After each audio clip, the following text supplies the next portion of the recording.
प्रिय विद्यार्थियों, देखिए त्रिभुज में हमारे क्वेश्चन 7वां नंबर का आने वाला है बोर्ड परीक्षा में। वो आएगा 2 नंबर का और वो हमारे एक आकृति दी हुई रहेगी, उसमें एक प्रमेय सिद्ध करना होगा जो आधार आनुपातिकता की प्रमेय पे आधारित होता है। तो देखिए स्टार्ट करते हम। आकृति में DE समांतर है AC के, यानी ये भुजा DE ये समांतर है इसके, और DF यानी ये समांतर है AE के, यानी ये और ये समांतर है। तो यहाँ पर हमारे 2 त्रिभुज बनते हैं। एक त्रिभुज तो ये है जिसमें समांतर रेखाएं हैं, और दूसरा ये बड़ा है जिसमें ये दोनों ये रेखा आपस में समांतर है। तो और हमें सिद्ध करना है कि ये आपस में इनका जो अनुपात है वो बराबर है। करते हैं स्टार्ट। आइए, सबसे पहले हम ये ले लेते हैं त्रिभुज ABC। त्रिभुज ABC में हमें क्या दिया हुआ है? DE समांतर है AC, ये दिया है, ठीक है। DE समांतर है AC के, तो ये जो हमारा त्रिभुज है ABC, इसमें देखिए ये भुजाओं का जो अनुपात है ये और ये बराबर है। किससे? आधार आनुपातिकता के प्रमेय से।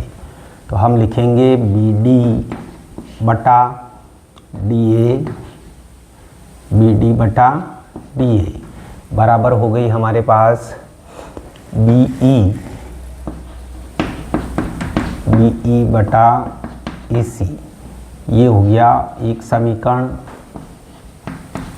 आधार आनुपातिकता प्रमेय से, ठीक है। अब हम इसी तरह से दूसरा त्रिभुज ले लेते हैं। त्रिभुज ABE में, त्रिभुज ABE में हमें क्या दिया है? DF समांतर है, DF समांतर है AE के। ये हमें क्या है? दिया है। तो फिर इसमें क्या हो गया हमारे पास? BD बराबर DA, BD बटा DA।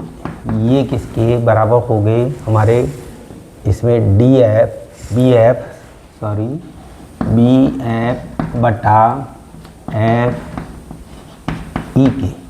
ये हो गया हमारा दूसरा इक्वेशन, ठीक है। ये इसके बराबर, ये इसके बराबर। अब देखिए दोनों समीकरण में हमारे लेफ्ट हैंड साइड बराबर है, तो हम राइट हैंड साइड को बराबर रख देंगे। तो समीकरण 1 व 2 से यहाँ ये लिख दीजिए, या ये डायरेक्ट ये लिख दीजिए आप, है ना। BF बटे FE बराबर BE बटे EC। कोई गलती नहीं हो तो उसके लिए आप ये एक और दोनों समीकरण से ये दोनों आपस में बराबर है। तो ये हो गया हमारा इति सिद्धम, ठीक है। बहुत सरल प्रमेय है ये, जो आप थोड़ा सा यहाँ पर ध्यान रखें कि ये हमें किससे हो रहा है? आधार आनुपातिकता प्रमेय से। तो ये चाहे तो ये लिख दीजिए आप दोनों जगह, ठीक है। तो आधार अनुपातिकता का जो प्रमेय है उसके अनुसार इनके भुजाओं के जो अनुपात है वह आपस में समानुपाती होती है, ठीक है। समझ में आ गया होगा आपको। तो 1-2 बार इसको ट्राई करिए, कोशिश करिए, तो आपको ये हल हो जाएगा। तो इसी तरह के दूसरे सवाल हैं और जो इसी पे आधारित होते हैं। बहुत बहुत धन्यवाद आपका वीडियो देखने के लिए। लाइक भी करें, सब्सक्राइब भी करें और भी आप कमेंट में बताएं कि इस तरह की कैसे मैं वीडियो लेकर के आपके सामने उपस्थित हूँ। देखिए विद्यार्थियों, एक प्रमेय और, यदि ई एफ समांतर ए बी के है, ई एफ ये समांतर इस ए बी के है और ये समांतर है डी सी के, तो हमें सिद्ध करना है कि ए ई बटे ई डी के और बी एफ यानी ये बी एफ और एफ सी के इनका जो अनुपात है वो बराबर है, ये सिद्ध करना हमारे को। आइए हल करते हैं। देखिए यहाँ दिया क्या है हमारे को, ई एफ समांतर है ए बी समांतर है डी सी के। तो हम देखें यहाँ पर कि ई पी ये भी इसकी समांतर होगी, है ना, ई पी समांतर है डी सी के।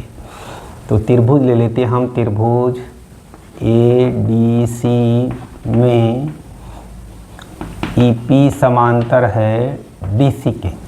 ये ए डी सी हमारा जो त्रिभुज है इसमें ये ई पी समांतर है डी सी के, इससे दिया है, ऐसे है ना, दिया है ऐसे।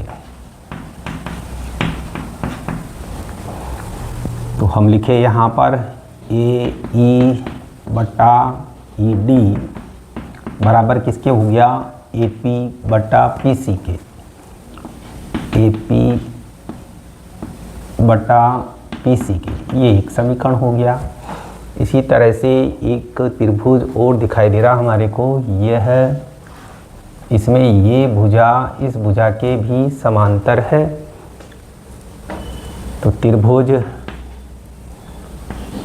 ए सी बी में क्या है, पी एफ समांतर है ए बी के, ये किससे है, दिया है इसे, इससे है हमारे को।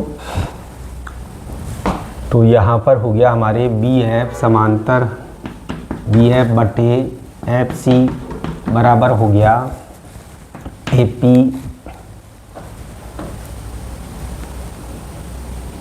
पी बटा पी सी के। ये हो गया हमारा दूसरा समीकरण हो गया। ठीक है, अब देखिए ये राइट हैंड साइड बराबर है तो लेफ्ट हैंड साइड हम बराबर कर दें। तो समीकरण 1 व 2 से ए ई बटा ई डी बराबर ये हो गया हमारे पास बी एफ बटा एफ सी, है ना, इति सिद्धम। ये यहाँ पर क्या लिखे हम, आधार अनुपातिकता प्रमेय से, आधार अनुपातिकता प्रमेय से या थेल्स प्रमेय से, आधार भूत अनुपातिकता प्रमेय से, अनुपातिकता प्रमेय से। ठीक है, ये यहाँ पर आप लिख दीजिए। तो ये आपके एक और प्रमेय था जो आपको समझ में आ गया होगा। बिल्कुल सेम आपको समांतर रेखाएं पकड़नी है और उसके अनुसार त्रिभुज लेना है, और त्रिभुज में आपको ये बताना है कि कौन सी रेखाएं किसके समांतर आ रही है और उनके जो अनुपात हैं उनके अनुपात को उसी के अनुपात में बराबर बताते हुए सिद्ध करना है। ठीक है, समझ में आ गया होगा आपको ये प्रश्न।